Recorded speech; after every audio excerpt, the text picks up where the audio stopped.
स्वागत है एक बार फिर से आप सभी का अपने यूट्यूब चैनल अचीवर क्लासेस बोछा में। तो जी हाँ दोस्तों, आज हम फिर देखने जा रहे हैं 5/10/2021 का इवनिंग शिफ्ट का क्वेश्चन जो पूछे हुआ है एमटीएस में। एमटीएस प्रीवियस ईयर का जो है सो हम लोग क्लोज टेस्ट करने जा रहे हैं।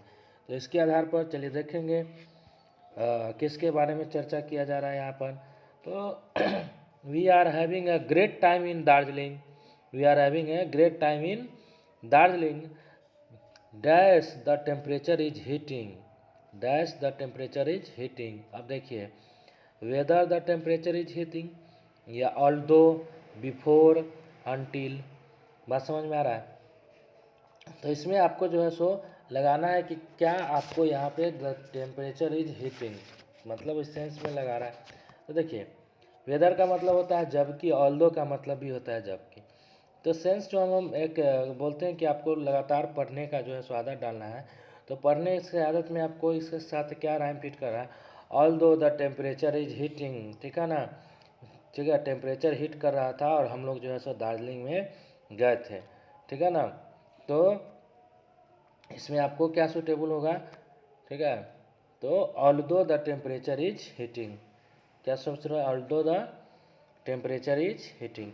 अब बिफोर का प्रयोग नहीं होगा, इसका मतलब हो गया कि टेम्परेचर हीट करने से पहले। अब बताइए, ऐसा तो होगा नहीं, कंटिन्यूअस टेंस में है। अनटिल का प्रयोग है तो अनटिल का प्रयोग अनटिल, जब तक ऐसा नहीं होता है तब तक का ऐसा बात होता है, ठीक है ना।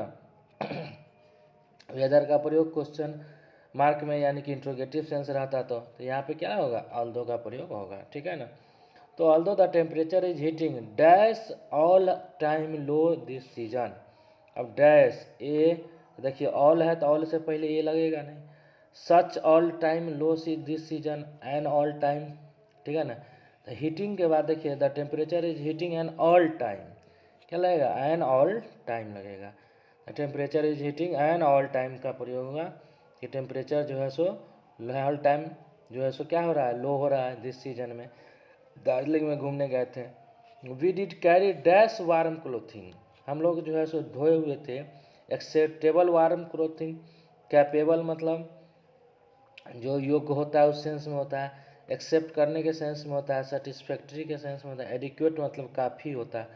तो यहाँ पे वी डिड कैरी, कैरी कर रहे हैं तो कैरी के लिए देखिए एक्सेप्टेबल जो है सो वार्म क्लोथिंग होगा नहीं, एक्सेप्ट करने वाला वार्म क्लोथिंग क्या होगा, कैपेबल जो होता है योग के सेंस में, सेटिस्फैक्ट्री यहाँ पे क्या होगा, एडिक्वेट वार्म क्लोथिंग का प्रयोग है। यानी कि एडिक्वेट का मतलब क्या होता है, पर्याप्त। हम लोग जो है सो पर्याप्त जो है सो वार्म क्लोथिंग यानी कि जो ठंडे का जो है सो कपड़ा जो है सो हम लोग ले चुके थे। बट,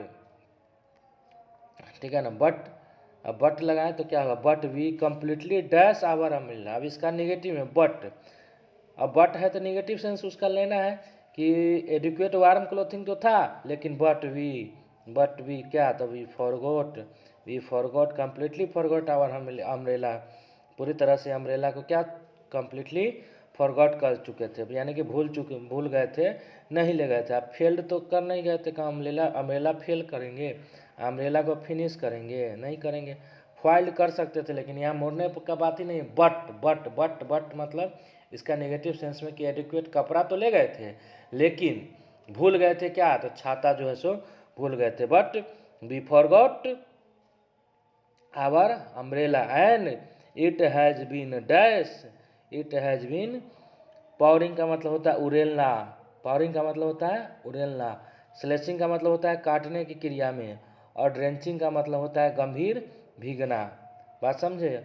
और स्वरिंग का मतलब होता है फव्वारा जो होता है वो होता है। तो and it has been dash ever since we got here, और इसलिए हम लोग क्या कहे थे, गंभीर तरह से जो है सो भीग गए थे। तो भीगना का क्या होगा, ड्रेंचिंग होगा, क्योंकि छाता भूल गए थे। And it has been drenching ever since got here, बात समझे। तो स्लेशिंग और पावरिंग का प्रयोग होगा नहीं। यहाँ ड्रेंचिंग का मतलब होता है गंभीर तरह से भीगना। तो छाता भूलिएगा तो गंभीर तरह से भीगिएगा कि नहीं भीजिएगा, तो गंभीर तरह से क्या कर गए थे, भीग गए थे, बात समझे। बाकी 4 गो ऑप्शन का भी हिंदी आप लोग जान। पावरिंग का मतलब उड़ेलना होता है, बात समझ में आ रहा है। स्लेशिंग का मतलब ऐसे स्लेश कर देते हैं ना तो काटने की क्रिया हो जाता है, तो इसका यहाँ पे कोई इररिलेवेंट था, ड्रेंचिंग मतलब गंभीर तरह से भीगना होता है। और लास्ट आपका है सोरिंग। सोरिंग का मतलब होता है फव्वारा। सोरिंग SHOWERING, सोरिंग का मतलब होता है फव्वारा, ठीक है ना, फव्वारा। तो बताइए इसमें आप क्या लगाएगा सूटेबल, तो वही हो जाएगा ड्रेंचिंग। बात समझ में आया कि बुरी तरह से, चूँकि छाता जो है सो भूल गए थे इसलिए बुरी तरह से भीग चुके थे। बात समझ में आ रहा है। इस तरह से ये रहा आपका पैसेज, जिसका आंसर पहला का ऑल्दो, उसके बाद एन, एडिक्वेट, फॉरगॉट और ड्रेंचिंग होगा। बात समझे। मिलते हैं फिर से नेक्स्ट वीडियो में। चैनल पर नए, चैनल को सब्सक्राइब कर ले, बेल आइकन दबा लेंगे।